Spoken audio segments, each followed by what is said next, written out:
आई, ऑफिसमधले काही लोक आज रात्री घरी जेवण्यासाठी येणार आहेत. त्यांच्यासाठी स्वयंपाक करून ठेव. महेश त्याच्या आईला म्हणाला. किती लोकांचा स्वयंपाक बनवायचा आहे महेश? शारदाजी त्यांच्या मुलाला खोकलत विचारत होत्या. अगोदर तुम्ही हे खोकलणं बंद करा. संपूर्ण घरात खोकलत फिरत असतेस. तुम्हाला एवढं पण समजत नाही का तोंडावर हात ठेवून खोकलावं? चांगलं वाटतं का ते? महेश अतिशय रागात चिरकला. त्याची बायको सुनीताला तर संधीच मिळाली तिच्या सासूला टोमणे मारण्याची. हीच गोष्ट मी यांना सांगून सांगून थकले आहे. घरात लहान मुलं आहेत आणि संपूर्ण घरात खोकलत फिरत असतात. यांना तर एवढं पण कळत नाही खोकलताना कमीत कमी तोंडावर हात ठेवावा. महेश, मी तुला खूप वेळा म्हणाले मला डॉक्टरांकडे घेऊन चल, नाही तर मला काही पैसे दे औषध आणण्यासाठी. बरं आई, आज तुला सुनीता डॉक्टरांकडे घेऊन जाईल आणि औषध पण घेऊन देईल, महेश म्हणाला. तर सुनीता त्याच्या विरोधात म्हणाली, अहो काही झालं नाहीये आईला. हे खोकला फक्त त्यांच्या चटक्या जिभीमुळे आहे. काहीही आंबट गोड खातात आणि नंतर दिवसभर खोकलत बसतात. असं आंबट गोड पदार्थ खाणं बंद केलं तर खोकला आपोआप बंद होऊन जाईल. महेशने त्याची पत्नी सुनीताचं बोलणं ऐकून त्याला संमती दिली आणि सुनीताला म्हणाला, आज दुपारी माझे एक महत्त्वाचं पत्र येणार आहे. ते घेऊन व्यवस्थित ठेव. रात्रीचं जेवण तूच बनव. आईची तब्येत बरी नाहीये. माझे 5-6 ऑफिसमधले मित्र येतील, त्यामुळे चांगला स्वयंपाक बनव. त्यावर सुनीता म्हणाली, मला तर आज शॉपिंग करायला जायचं आहे आणि संध्याकाळी माझी बीसी आहे. मला आज वेळ मिळणार नाही. अगं, एक दिवस शॉपिंगला गेली नाहीस तर काय होणार आहे? उद्या जा शॉपिंगला आणि रात्री चांगला स्वयंपाक बनवून ठेव. मी ऑफिसला जात आहे, मला उशीर होतोय. एवढं बोलून महेश ऑफिसमध्ये निघून गेला.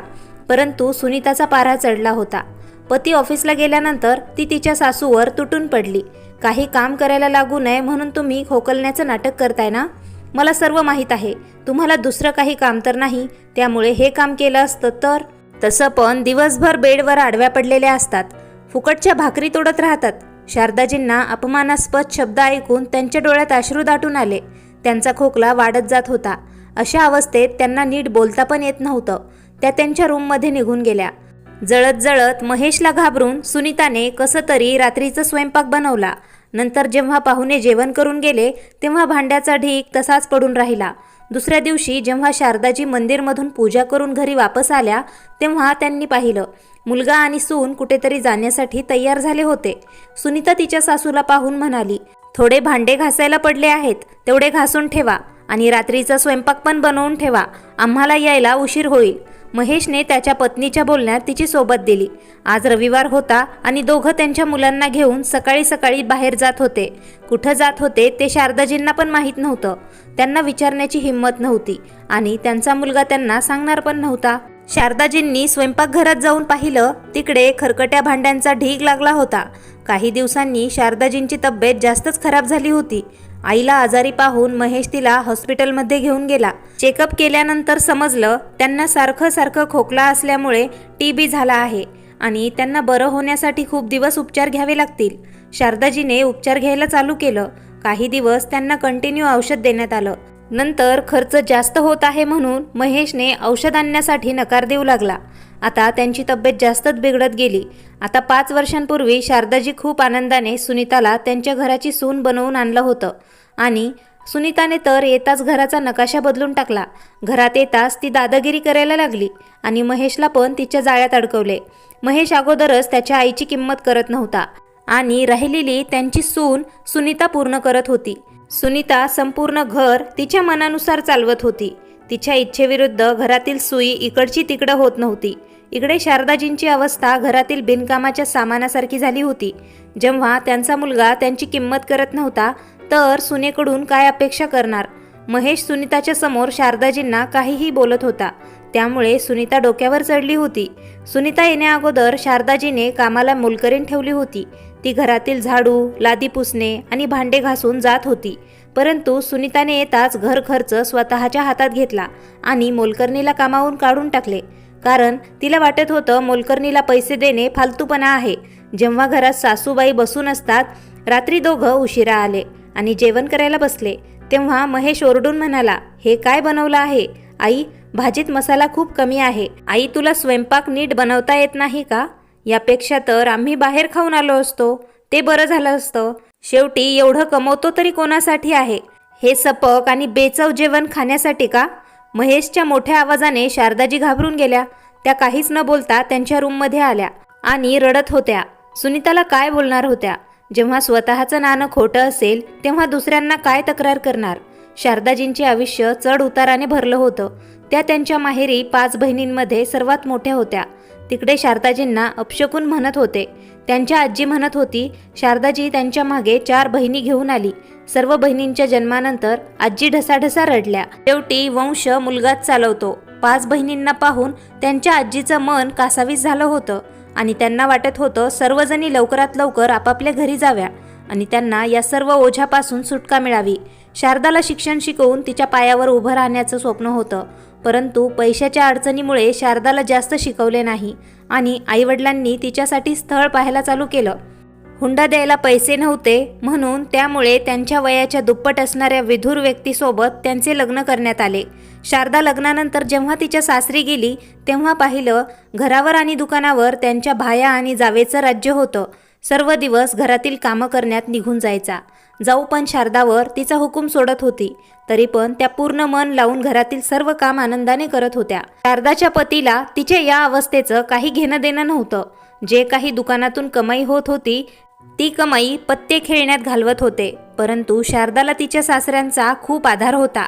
काही दिवसांनी शारदाने तिच्या मुलाला महेशला जन्म दिला, परंतु त्यानंतर शारदाच्या सासऱ्यांचं निधन झालं. महेशचे वडील दररोज रात्री दारू पिऊन यायचे. खूप अधिक प्रमाणात दारू पिल्यामुळे ते सतत आजारी राहू लागले. आजारी असताना डॉक्टरांनी त्यांना सांगितले, तरीही त्यांनी दारू पिणे सोडले नाही आणि लिव्हर खराब झाल्यामुळे एक दिवशी त्यांचे निधन झाले. शारदा तर लहान वयातच विधवा झाल्या. आता शारदा एक पैशासाठी दुसऱ्यांवर अवलंबून राहिल्या. आर्थिक परिस्थितीमुळे शारदाने त्यांच्या दिराला आणि जावेला तिचा हिस्सा मागितला. तेव्हा त्यांनी घराच्या बाहेर धक्के देऊन शारदा आणि तिच्या मुलाला घराबाहेर काढले. सुशिक्षित नव्हत्या, त्यामुळे त्यांना नोकरी पण भेटली नाही.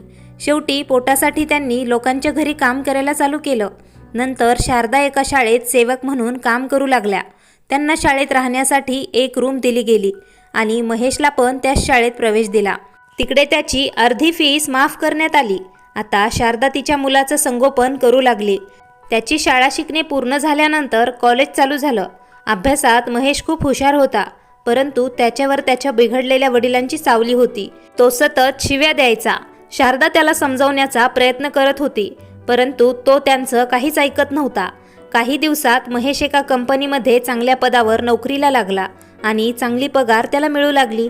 त्याने त्याच्या आवडीची मुलगी सुनीता हिच्यासोबत लग्न केलं आणि 2 रूमांचं घर विकत घेतलं. शारदाजींना तो त्यांच्यासोबत ठेवायचा, परंतु कधीच त्यांच्याशी प्रेमाने बोलत नव्हता, कधीच त्यांची विचारपूस करत नव्हता. शारदाजी आता घरात राहू लागल्या आणि घर सांभाळत होत्या. मुलगा त्यांना व्यवस्थित बोलत नव्हता, परंतु त्यांना 2 वेळचं जेवण देत होता. सुनीता आल्यानंतर त्यांची अवस्था अजूनच वाईट झाली. आता त्या जाणार पण कुठं? शेवटी त्यांना राहायचं तर त्याच घरात होतं. त्यांच्या माहेरी पण आता कोणीच नव्हतं. सर्व लहान बहिणींचे लग्न झाले होते. त्या त्यांच्या घरी आनंदी होत्या आणि आई वडील या संसाराला सोडून निघून गेले होते. आता शारदाजींची तब्येत अगोदरपेक्षा जास्तच बिघडली होती. जेवढं होत होतं तेवढं घरातील काम त्या करत होत्या आणि तब्येत जास्त बिघडली तर त्या बेडवर पडून राहत होत्या. सासूला बेडवर झोपलेलं पाहून सुनीताला खूप त्रास होत होता. तिला वाटत होतं तिची सासू तिचा खर्च वाढवत आहे.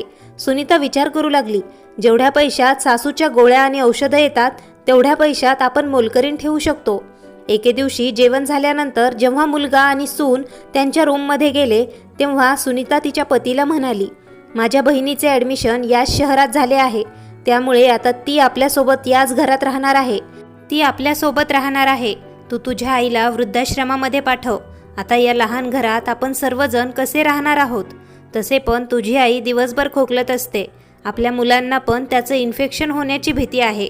तू असं कर, तुझ्या आईला वृद्धाश्रममध्ये सोडून ये. निरुपयोगी एक रूम गुंतवून पडली आहे. माझी बहीण त्या रूममध्ये राहील.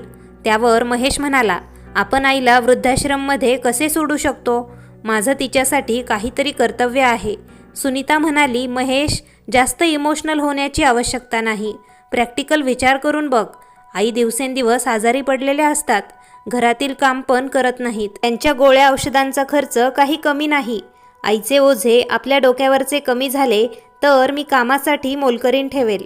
माझ्याकडून घरातील सर्व काम होत नाहीत. आपले जेवढे कर्तव्य होते ते आपण पूर्ण केले आहेत. आता आपलं पण कुटुंब आहे.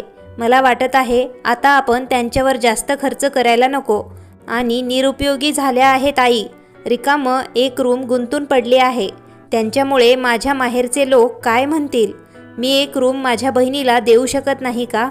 तू उद्या आईला सामान पॅक करायला सांग. त्यांना वृद्धाश्रममध्ये सोडून ये.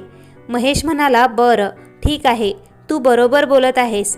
मी उद्या या विषयावर आईसोबत बोलतो.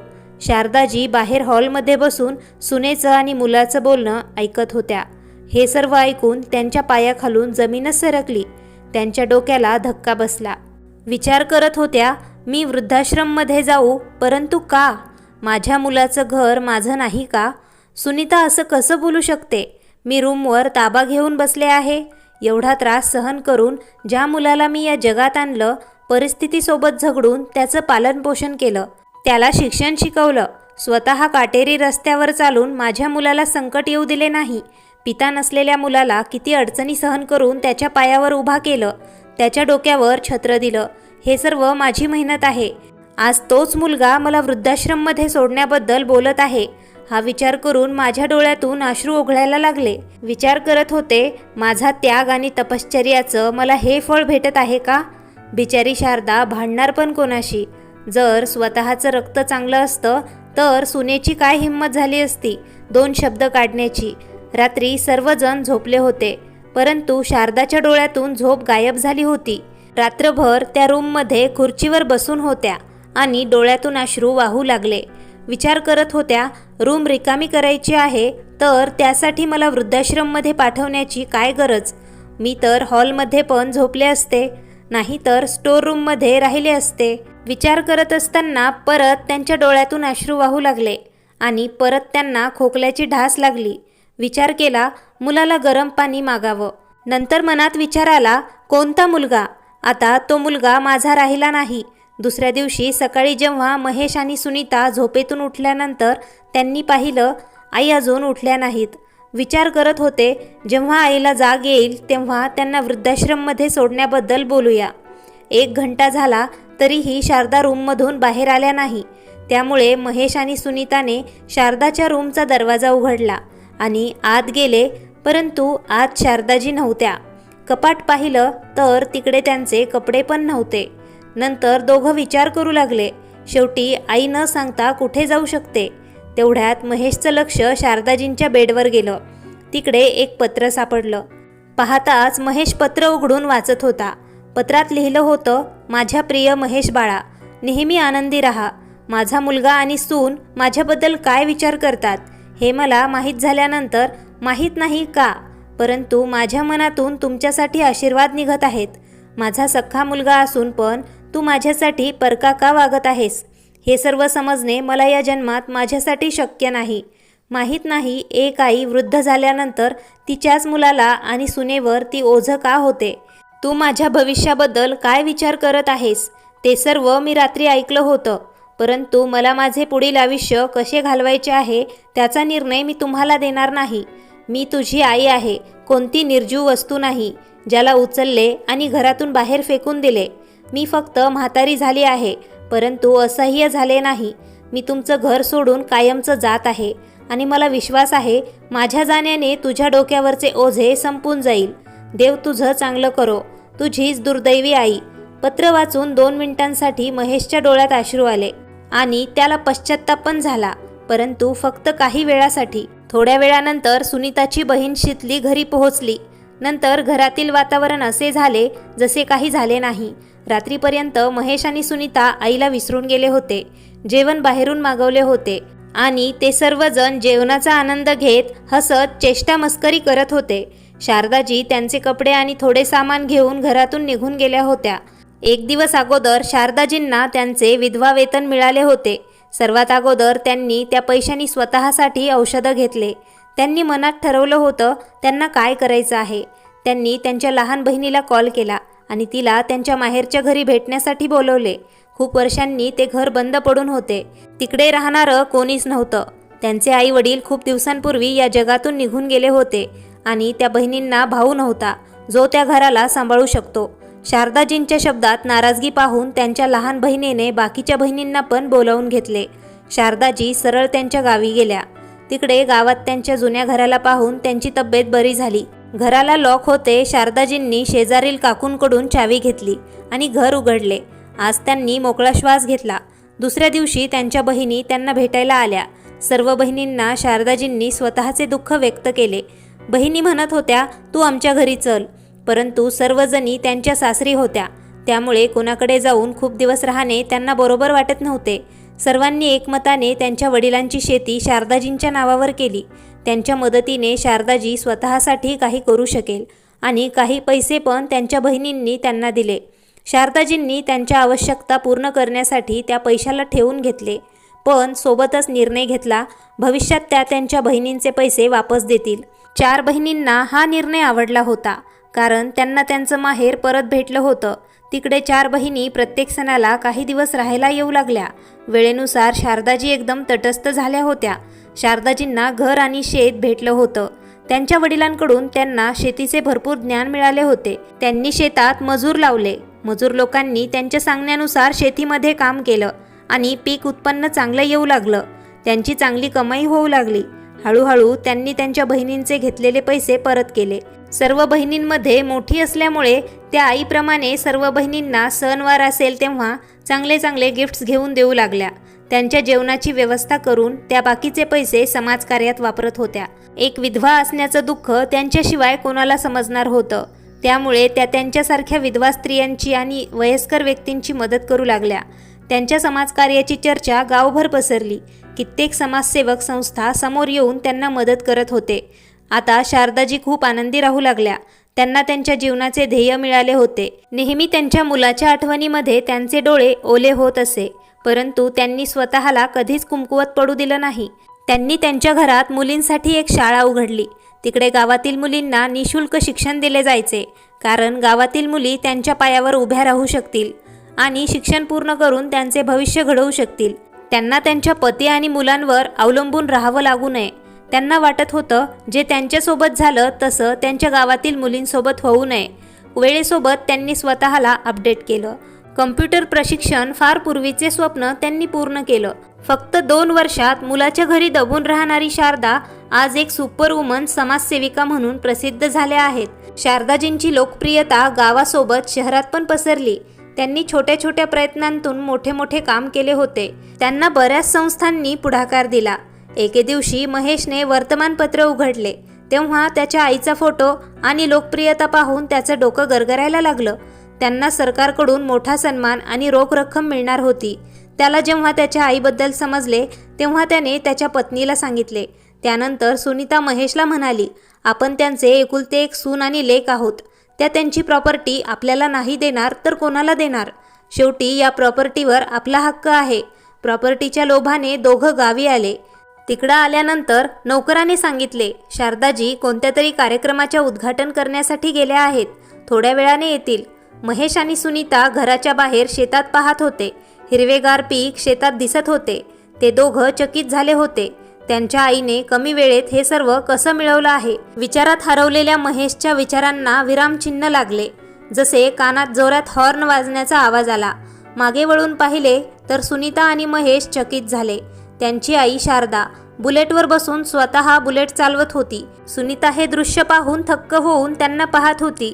त्या गरीब लाचार शारदाजी त्यांच्या औषधांसाठी त्यांच्यासमोर भीक मागत होत्या. आज त्यांना समाजाने किती मान सन्मान दिला आहे. त्यांच्या चेहऱ्यावर आत्मविश्वास झळकत होता. त्यांच्या मुलाला पाहून एका क्षणासाठी शारदाजींच्या मनात ममता जागी झाली होती. नंतर त्या ममताला स्वतःच्या मनातील कोपऱ्यात ठेवून जोरात म्हणाल्या, आता काय करायला आले आहात तुम्ही लोक? आई, आम्ही तुला घरी न्यायला आलो आहोत.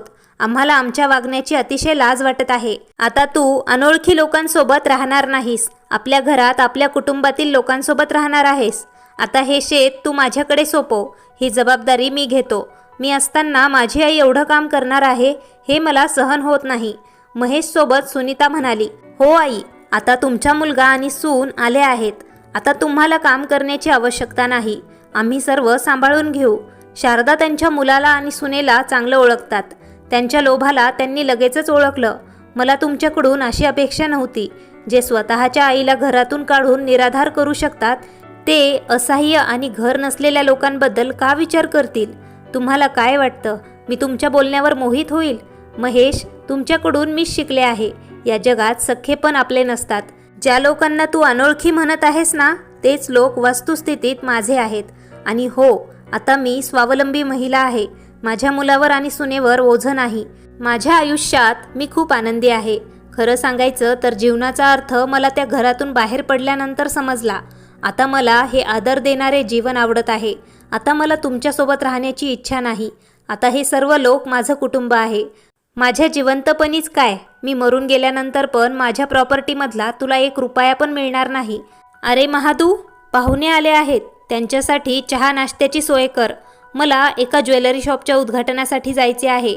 2 तासाने मी वापस येईल. पाहुण्यांचा पाहुणचार चांगला कर. एवढं बोलून शारदाजी बुलेट घेऊन निघून गेल्या. ते दोघं आश्चर्यचकित होऊन बुलेटवर जाणाऱ्या शारदाजींकडे एकटक पाहत होते. मित्रमैत्रिणींनो, आजची कथा तुम्हाला आवडली असेल आणि शारदाजींचा निर्णय तुम्हाला आवडलाय की नाही ते मला कमेंटमध्ये नक्की सांगा. व्हिडिओ आवडल्यास लाईक करा, शेअर करा आणि नवीन असाल तर चॅनलला सबस्क्राईब करून बेल आयकॉनवर ऑलवरती सेट करा. धन्यवाद. आभारी आहोत.